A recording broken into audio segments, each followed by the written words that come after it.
Welcome back. So this week we're doing 2 interviews because there's so much. Our town has got so much. There is so much plenty that we couldn't just do the one. We had to do the 2. So we're very, very happy to bring you Miia from A Curious Agenda. Yeah, Curious Agenda. Yeah. So yeah, it's all about inspiring curiosity and reigniting a childlike sense of wonder in everyone. So that's, I've probably said that a few times now. So. You're in the right company here because we're very curious people. Well, I think Hastings is generally quite a curious town. It's one of the things. I first actually came up with the concept of Curious Agenda, but mostly focused on young people because I used to be a teacher, and that was when I was living in Brighton. And I took the website name, and then other work had sort of taken over, and I never did anything with it.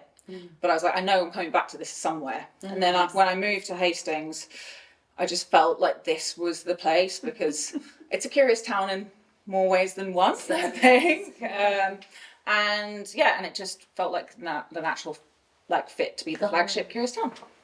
So. Fantastic. So it's in its 3rd year? It is. It's in its 3rd year. It is going to change to be biannual, so we won't be doing it next year because it's grown so much that it takes pretty much the whole year to prepare. And we'd like to be able to be involved with other community projects that we've been asked to do. We still get to do a little bit. So we're running some games for Jack and the Green this year. But we'd like to be able to do more of that stuff. We offer so much for free and we don't want to be reliant on funding. So we also have to kind of work on the other side of what we're doing. Bread and butter stuff. Yeah, so we're looking at doing curiosity training for businesses. Nice. So it'll be every 2 years. So next year we won't be doing the festival, but this year it's a big one. It's huge. It's a hoorah. It's so big. Well, it's 6 weeks, isn't it? I mean, so this doesn't really include like the installations as well, which is something that's new. Because the theme this year is play, so we're doing Play the Town, which is, I think, there's around 35 installations going across town, a couple in Bexhill, but then most of them here, and they really vary in size. But we've got the world's smallest disco, probably in this homemade phone box. Yeah. That's going to be St Andrew's Mews. We've got a woodland trail, a child-led build of an indoor adventure playground with Woodland Tribe. But then we've also got these giant playing cards that have been designed by artists. So it really varies. And there's a lot of logistics because that's all starting next week. Yeah. So that's why I'm kind of at the moment going, trying to get all of that, pulling all the strings to get all of that together. And then the official festival launches on May the 9th. Yeah. Fantastic. So, a lot going on. Yeah, I went to the Lego on Saturday. Yeah, I heard you enjoy it. Oh my God, it was the best fun ever. I was only there for just over an hour. Yeah. But in that time, I was head down in it, and it was great just sitting there. It's meditative as well, I think, So Lego. nice. Yeah.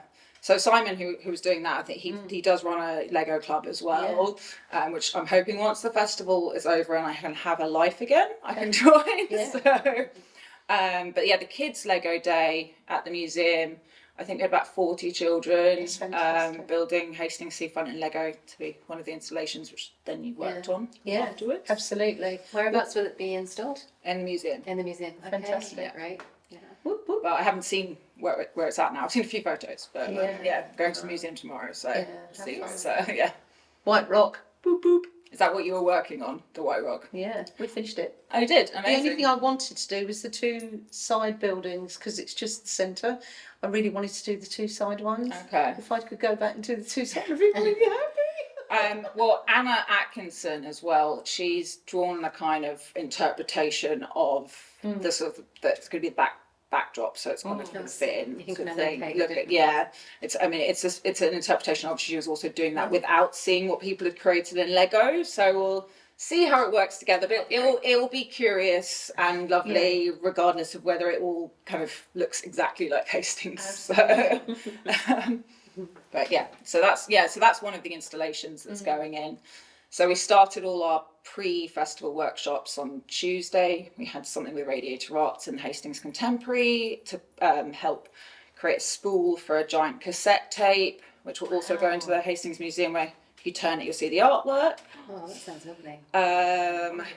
Yeah, so Simon Turner, who is based in the compound, it's great because I give him ideas of, I want to create this, and then he can basically make everything happen, which is amazing. So he's built our phone boxes and the cassette tape as well, and he did your Lego workshop as well. So Simon's It's amazing. I like Simon a lot. Simon is amazing. Yeah, he's fantastic.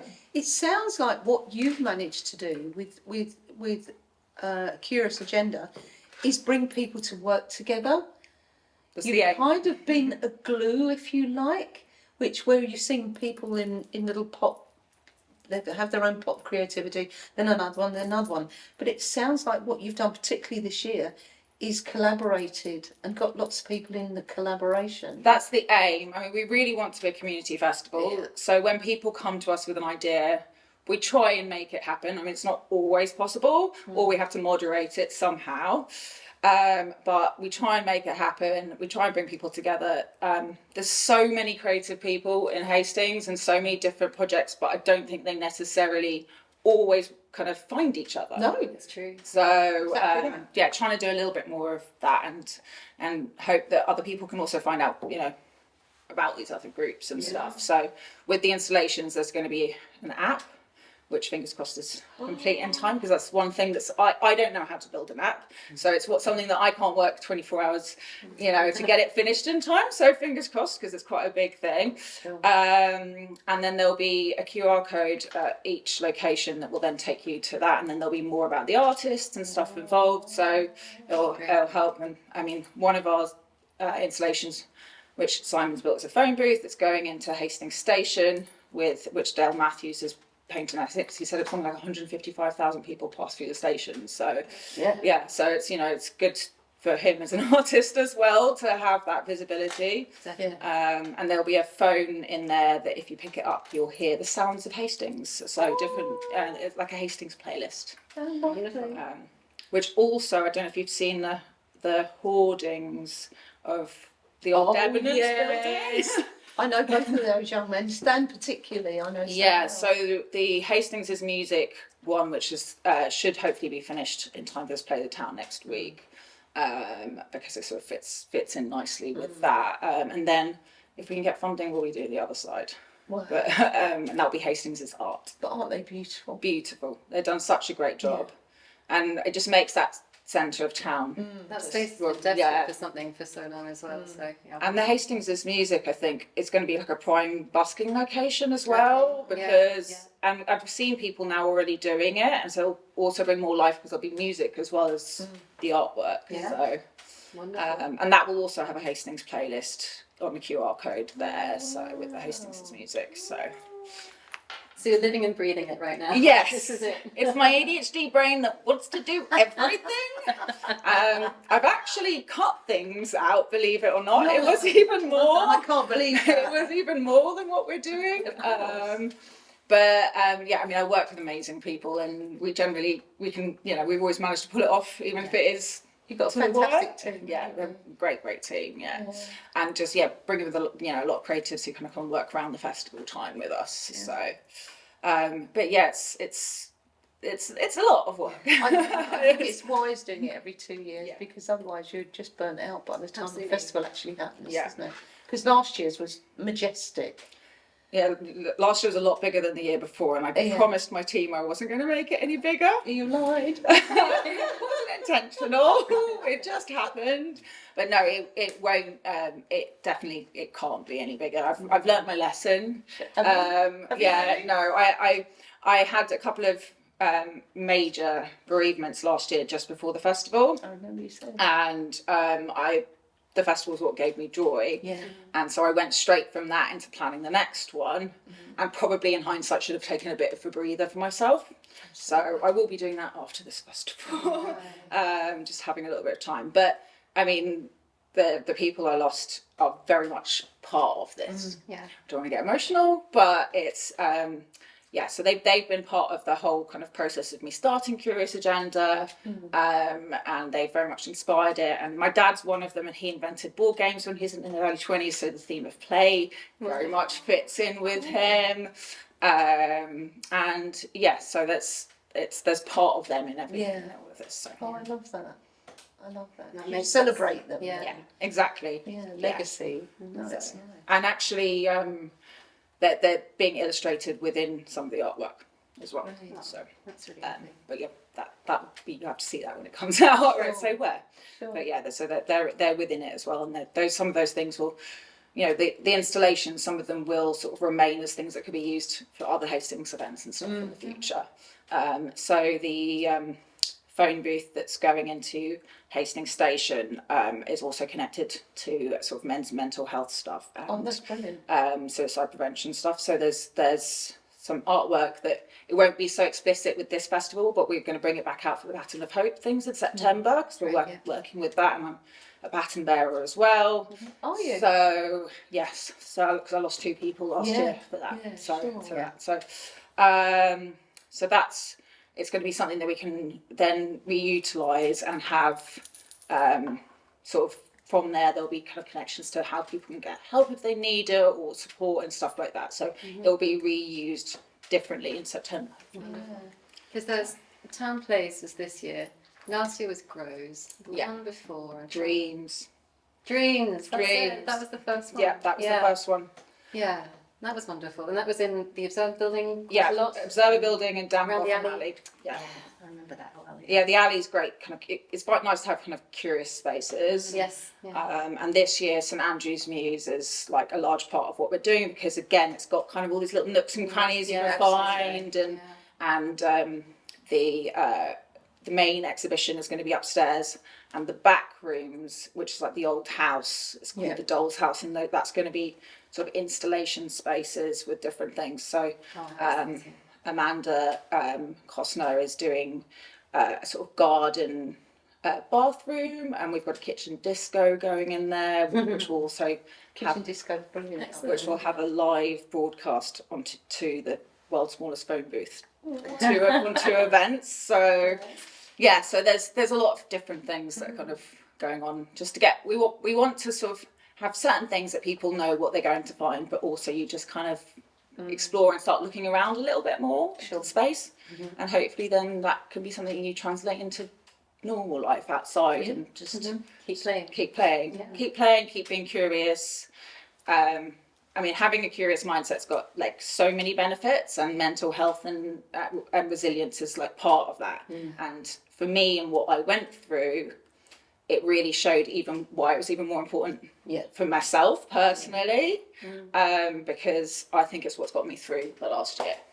I think it's a difficult one, isn't it? Because we always assume that play. We were talking earlier about improvisation is play. Comedy improv and stuff like that. I used to lead a laughter yoga. Oh, nice. Group, which I will bring back at some point if I've got time. I don't know if I have, but I will try. But the whole point of us playing as adults is almost anathema. It's like, well, children play. We're adults now. We take life seriously. But it's so important to actually have playtime. Definitely. And we think, oh, well, I can sit in front of a stand-up comedian or watch a funny film, and that is my play. Well, it's not. Your actual play is you getting involved, which is why the Lego is so important, because it's such it's proper playtime, but it's so meditative. It's so beneficial on so many different levels. But Bitch and Stitch is another thing that was one of these great things that I used to love, and going and creating something at the same time. We're laughing about the banality of life and how stupid it all is, and but it helps so much, I think we all need a bit of time to kind of let go and not think about kind of maybe the stresses and other things that are going on. We've got quite a few workshops in the programme that are for adults to play. Yeah. So there's Originary Arts are doing one. They're Brighton based. That kind of, I think there's going to be lots of different play stations for adults. Yeah. Talking about improv, we've got Richard Branch, who is coming to do an improv workshop as well. He's sort of slowly moving here. Is he? Yeah, he's Can we sort of, tempt him? he's got perfect for here, though, he isn't has he's in between here and London at the moment. Yeah. So so I think he's spending more and more time here. But so he's doing an improv workshop, which would be good. And when we've got all sorts of different play workshops for adults as well as obviously children, but but even children don't get enough chance to play often in the schools. Now it's like sit in front of a desk. It's one of the things. Didactic teaching. Yeah, exactly. Well, it's teachers, we understand that. Yeah, I mean, I was a year 6 teacher and I left about, I don't know, was it 10, 11 years ago now, so quite a long time ago. It just didn't, the children became like numbers, it was just, what their SATs and where they were going to get with their levels, and it's just English, maths, what you producing. Exactly. And wanted them to love learning and kind of get everything else. Be curious. Yeah, be curious, exactly. And I feel like school and the workplace can often kill the curiosity, actually. Sure. So that's, and we have cats, seen as kind of part of our logo and things. I'm obsessed with cats. Me too. But it's but it's also There's a little cat that it's pops walking up, through it. Yeah, so it's curiosity thrilled the cat. It did As have ours the cat. rather than kill. Yeah, so it's our tagline with that one. But I mean our program, if anyone around town, we're going to drop more. But I mean it's full of life. Like there's basically something to see everywhere. Signa, who's done a design for the last 3 years, is having a great time. I think throwing lots of playful elements into it. She messages me. It's like, can I put this random cat in a top hat here? I think that's really fun to do, but we can get quite lost in rabbit holes of that. She's also got ADHD, so the two of us just message each other all the time about random stuff. Yeah, but you're playing with it rather than suppressing it or pretending it. You're dealing with it. It's letting it flourish. Well, I think that's one of the things with teaching that drew me to teaching was being able to kind of, when you're with the kids, you want to model that behaviour of being playful so that they are and letting them be comfortable.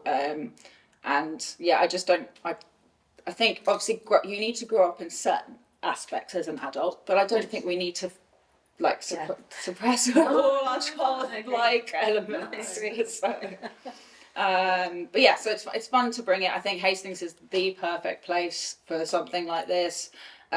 We have been in conversation to potentially bring make other towns kind of curious towns, but Hastings will be the flagship. Of course. Obviously curious towns. Yeah, I think it is. I don't think there's anywhere else like it.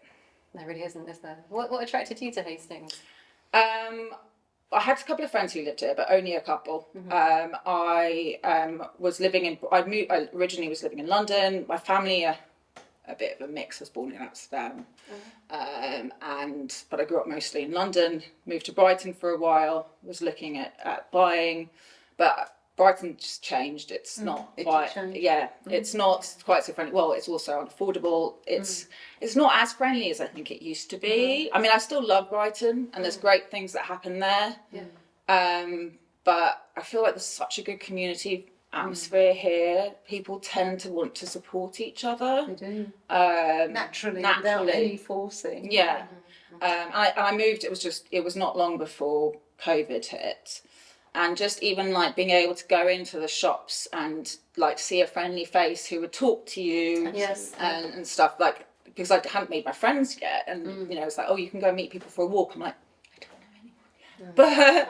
But I don't know anyone yet. But at least there was still that kind of you'd see the same face and friendly connection. Friendly connection, even if it was just that slightly superficial. But and also that first festival, we had about 100 creators involved. We put the entire thing together in just over 3 months. I am mad. But I don't think I would have been able to do it anywhere else. No. It's sort of once you meet a few people and then they sort of recommend you to others, and it's sort of snowballed That's really how quickly. it works here, though, doesn't it?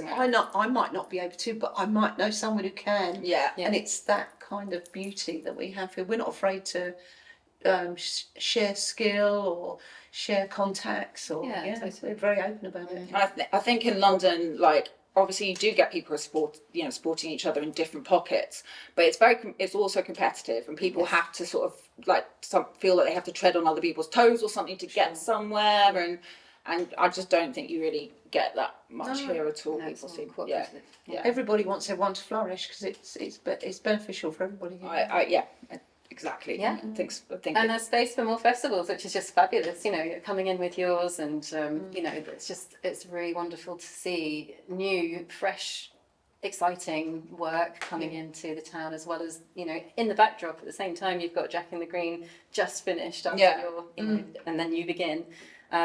So I the love comedy that festival comes in right after you. Yes. Yeah, so it's this kind of wave of activity that just completely flows somehow here. And we're trying to be really conscious that we also really we want to support everyone else that's doing theirs. We don't want to tread on their toes.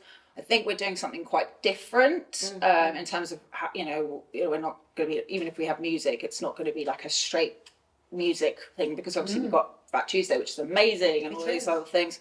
And with Jack and the Green, the fact that we're going to be doing some stuff with them, which is great. It's all work and no play makes Jack a dull boy, so it fits perfectly this year.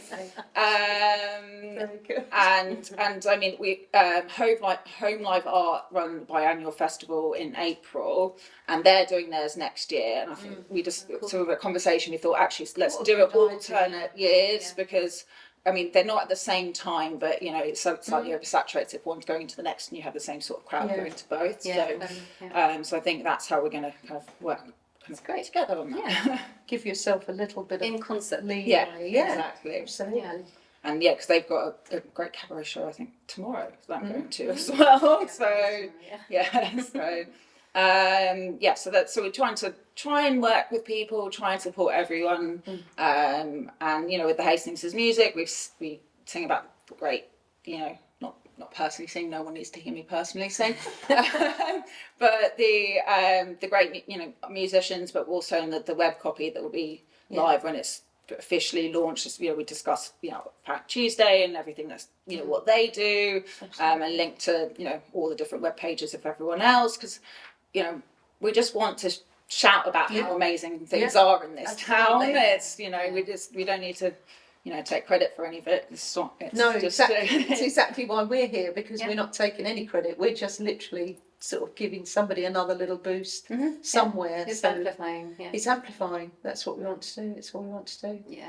You've been a lovely guest. Yeah. Thank you so much for taking this window out of that hugely busy schedule you've Thanks got. for having me. No, thank you, Miia. It's nice to have a little break from that, which is what I'm at the moment. But you talk about it so enthusiastically, and that's really what we're after. But thank you so much. And will we see you around? We will, won't we? Because you'll be floating around. I will. So the installations. On next Wednesday we open with the piano. There's a piano going into Priory Meadow. Oh, brilliant. And so that's going to be sort of played for the first hour at the end of the day on Wednesday to sort of launch it. Then people will be able to go and see the installations in town with a little party in St Andrew's Mews that evening, which is where the disco's going, so come to that on the 30th. Cool. And then there's some workshops still happening, and then the 9th of May, official festival launch and the private view for the main exhibition at St Andrew's Mews. And stuff throughout the month. Cabaret show's amazing. Church of Duster, if you didn't see that last year, that's amazing. And then our final event, which is on the bus in the compound, which is kind of doesn't have a huge capacity, but it's going to be nuts. It's for adults, it's the play bus. Yep. So if anyone sort of remembers Play Days, there was a play bus on it. So it's our take on that. It's very, very different, but there's just a different stop where either a performer comes on or you get off and do something. So it's going to be a little bit mad, but it's going to be really good fun, I think. Sounds really fun. Fantastic. Can we cheers you? Oh, Yeah. Yes. curiosity. Absolutely. Cheers to curiosity. Cheers.